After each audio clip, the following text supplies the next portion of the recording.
Subtle skills, big results. Welcome to the Ninja Selling Podcast. Welcome back to the Ninja Selling Podcast. Matt and Garrett are here again with you. Excited to be back with you as always. I got told I did really well on the intro the other day. People were complimenting me on the group. It felt so good to be acknowledged. So I just want to say thank you for that, because I do work off compliments, and that was a good one. At the same time, if you want to join our podcast group that people are giving me wonderful accolades in, that is the Ninja Selling Podcast group in Facebook. You can search it, find it. You will find us there and about 9,500 other people closing in on 10,000. My goodness, it seems crazy to even say that number. So that's exciting. Come join us there. We got great opportunities, great knowledge, great friends. It's a good place. If you want to learn more also about Ninja as you're listening to us here, go check out ninjaselling.com. You can learn about all of the classes and offerings that we have available to you and coaching available to you if you're looking for a little one-on-one help with Ninja in your life, in your business. Matt, let's talk about a false narrative that is just plaguing us right now. And we're going to hopefully help people get a little different perspective on where we're at and what we need to be doing here. Good morning, sir. Yeah, I like this. Good morning. Good morning. And great intro again. It was smooth. I've been practicing. When you get people acknowledging how good you're doing, it just makes you want to be better. Yeah, you just step up a little bit more. You're like, all right, I'm gonna do this. This is great. People are hearing me. Yeah, I get it. It works. It works. I think it was Tanya. Tanya, thank you so much for acknowledging me. I think that was she was the one that gave me the pat on the back. I'm pretty sure. I love it. I think it was her. Yeah. Well, this topic, the false narrative of yesterday, really came up for me, Garrett, because I hear a lot of people having that conversation. Well, 6 months ago, I could have, or a few months ago, I would have, or all of this woulda, coulda, shoulda stuff that really doesn't mean anything. It literally does not matter for you today. And we need to, one, acknowledge this false narrative of yesterday. And the reason why I say false is because woulda, coulda, shoulda, you have no idea. We just have examples. We have some data. But if we did the woulda, shoulda, coulda, that data maybe would have changed, or maybe you would have performed differently against that data set. Real estate is a unique industry in that everything is different. And what I mean by that is it's not a commodity industry, right? I mean, every piece of land is different. Every piece of real estate, whether it's condos in buildings, 37th floor is different than the 36th floor. Even if it's the same floor plan, you're going to have a different view. So because of that, you can't really speculate as much as people think that they can. I'm sure there's trends and all that kind of stuff, but I wanted to just bring this up, Garrett, and talk through like, okay, well, how do we address this false narrative of yesterday and get into the conversations of today to help people achieve what they want to achieve? Well, and I think a real big reason why it needs to be addressed and be handled is that most of the people that I'm talking to out there who are involved in real estate are saying, my sellers are maybe holding off right now because what they could have received for the property to where they're at right now. And to what you're saying is like, well, could they really have? Like, is that really a thing? And then holding off going like, well, we're going to wait for it to come back up. I actually had somebody say that to me the other day. And I was like, one, yes, it will come back up probably at some point. Is it even down? Let's figure that one out also. Right. Let's say, wait, where are we at now? Yeah, it's like this is this whole like unknown world that we're trying to figure out and speculate on. And really, Matt, you said it when we were talking about recording today, like what we need to know is where we're at right now. And this is where I keep going back to is when you know you're at right now and you find someone who needs to sell and someone who needs to buy, now you have a working relationship that you can say, okay, you need to get somewhere and I'm going to help you get there. It means nothing what you could have done 6 months ago or what. It doesn't mean a darn thing. We just got to go. And those people exist out there. But as long as we keep, I think the real estate population, because it's comfortable to talk to people and to share, I got this new listing and man, if we had this 6 months ago, man, it would be so different. And it's like, let it go. Just let it go. Take a big, deep breath and let's ground ourselves right now today. Tomorrow, I want you to reground yourself tomorrow. Figure out what tomorrow is going to look like. But today, this is what we need to figure out. It's kind of like saying, man, back in high school, I was a force to be reckoned with. I could throw that football over the mountains. I would love to see you in high school. Matt walking around in his track outfit, strutting around campus. I know you, man. I know your type. That's what it sounds like to me. And I think this is why we get caught in this trap, because it's easy to reflect on the things that we've experienced. It's easy to go back to the quote good times or whatever it is. By the way, I want to remind all the agents, 6 months ago, 8 months ago, y'all were complaining about all the buyers that you have. And now you're like, oh, I wish I had that market again. It's like, okay, stop. But that's funny. If you look at most marketplaces, as you go back, there's always one side that's like, the listings are really working right now. And if I get a listing, it just flies off the market. And you take the exact opposite market a handful of years before, and it's like, gosh, I just want a buyer right now. Like, give me a good buyer. That's what I want. That's what I'm hearing out here right now is like, gosh, if I could just have a buyer that's willing to push forward and make a movement, because that would be awesome, because the market's here. It's great. Sellers want to sell. It's funny how fast you can go back to like, I wish I had, to like, again, no. What are we dealing with right now? Let's figure this out. And there's some good buyers and good sellers out here right now, Matt. If you're looking for the right stuff, I am finding great deals being put together. I'm finding great clients to work with. This is not me personally. This is all the people that I coach and work with. And it's funny to hear the narratives of the agents, because there's some out here going, I wish, or gosh, it's changed so much. And there's some that are just head down, pushing through, doing the right stuff, Matt. And they're just putting together deal after deal after deal right now. And we're having more conversations about how do I hire help and how do I find someone to be able to refer some of this business off to. And those are the people that are staying so far away from the narrative of the past. It doesn't do anything. Yeah. And I think this is where, as an agent, to almost, I would say, insulate your mindset from the people you talk to. Because I think, as agents, there's kind of two conversations that you're having. There's one, the conversation that you're having with other agents, whether in person or what you're consuming from what other agents are saying online and through social media. And then there's your clients and the general public that you're having conversations with.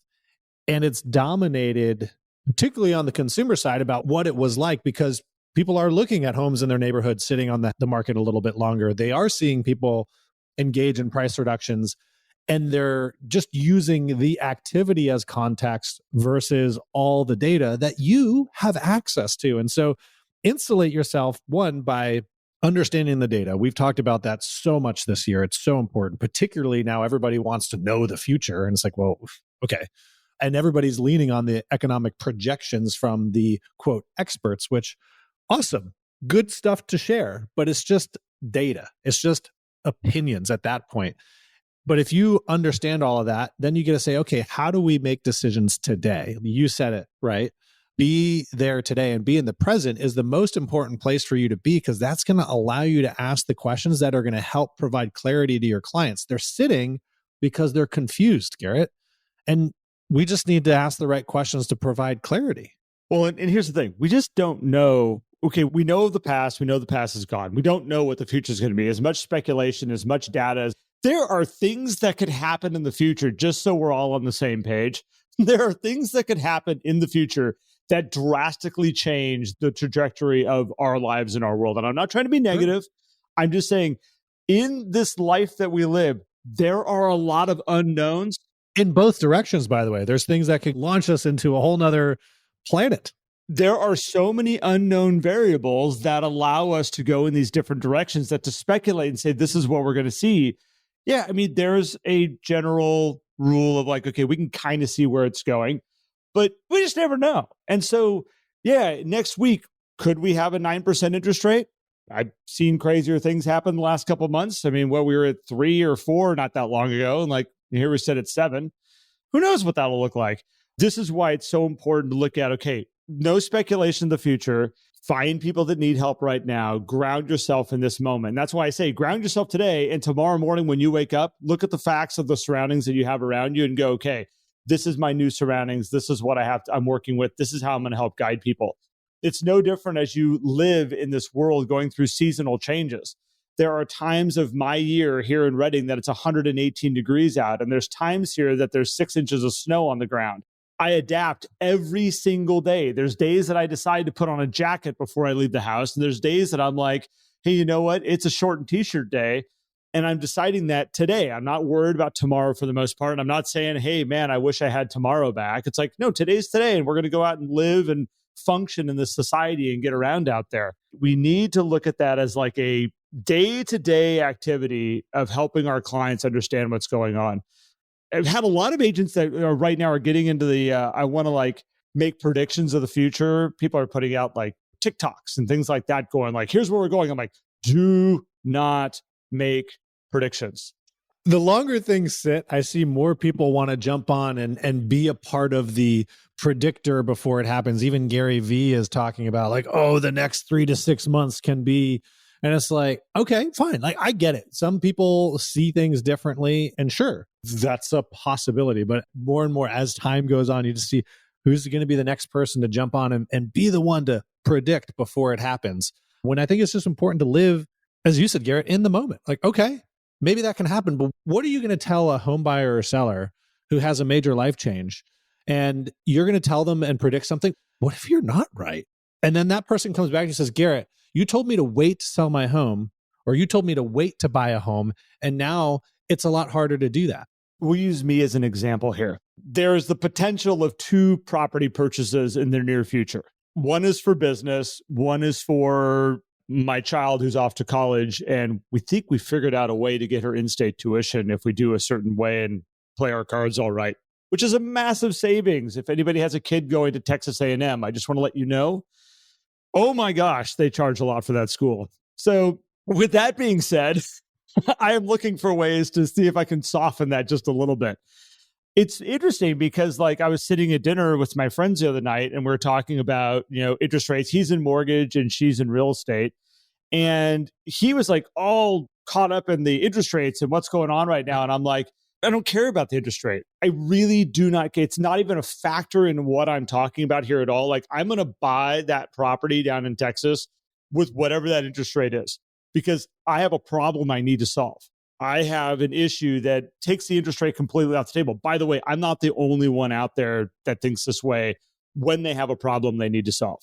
The other part is with the business, I'm not looking at that either because I have a problem I need to solve. I need an office space. I need somebody that I could put in there and I can look around the corner and be like, oh, goody, they're making all the phone calls I need them to make that aren't happening right now. Like I need to have that space that I could do that in. I'm not sitting around going, is it the right time to buy?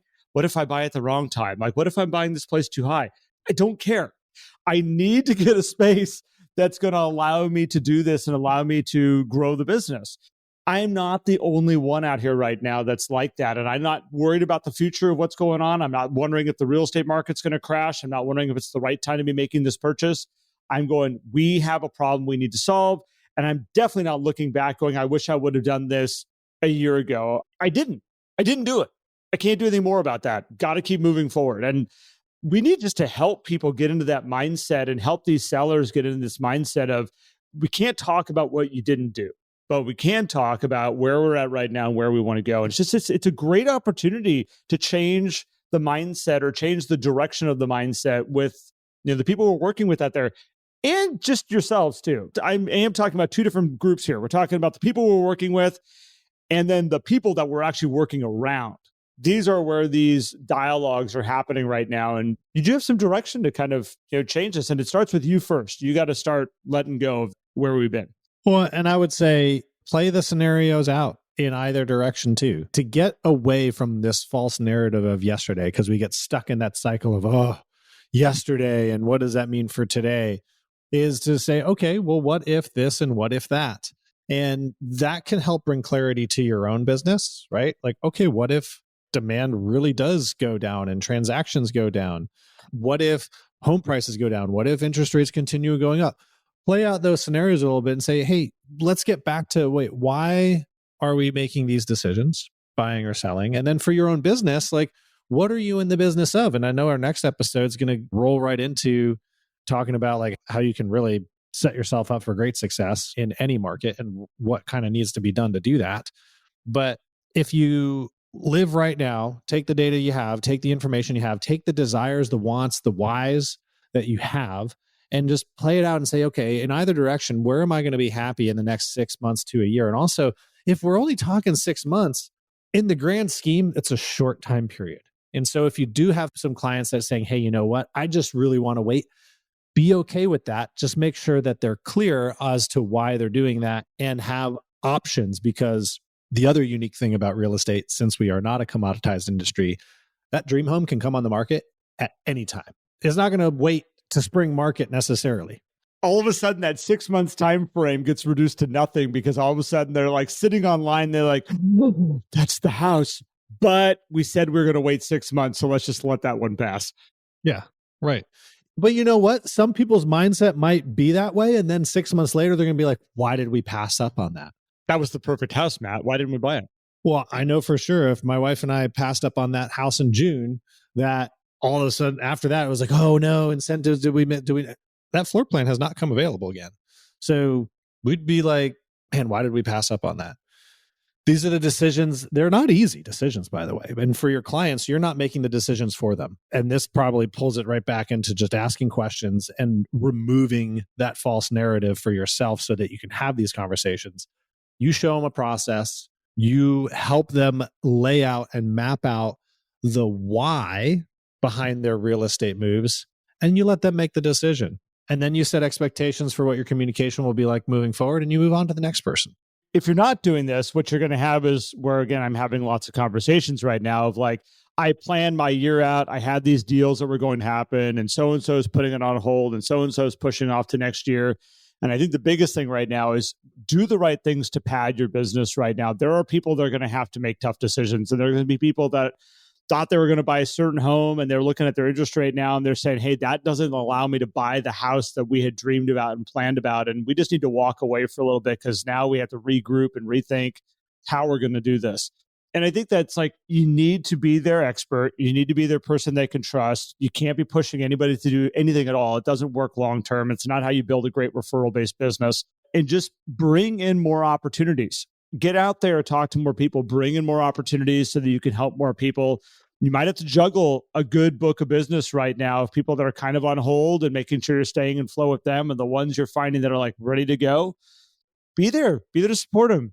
Which you totally can if you set expectations of communication. I mean, that you can handle that. So, Matt, I love this topic. And we're going to dive into a lot more on that in the next episode, because that's what we're going to do. Because that's just how it's going to be. Yeah, that's just the way it is today. But yeah, thank you, Garrett, for exploring this one. And I really hope people kind of attach to that false narrative of yesterday, because it doesn't mean much for what you want to do right now and what your clients want to do right now. So appreciate everybody for listening to us on this one and tuning in again, as always. And you know where to find our Facebook community now, because we're knocking it out of the park at the beginning of these episodes. And definitely go to ninjaselling.com to look for open installations. I know a lot of people have been asking, hey, where are open installations? Are there ones that I can get into? If you go to ninjaselling.com, click on the calendar, you can find information about that, as well as coaching, anything else that you might be curious about as it relates to Ninja. So that was smooth, Matt. You always do a great job with the intros and outros. Never a problem. Never a problem. Appreciate that. Been practicing too. Yeah, no, you don't. You don't practice. It's just natural. All right, man. Appreciate you. Appreciate you too, man. Have a good one, everybody. We'll see you soon. Thanks, everyone. Bye. If you enjoyed today's episode and would like more, visit us at theninjasellingpodcast.com. There you will also find links for more information about ninja selling and coaching. Have an incredible day.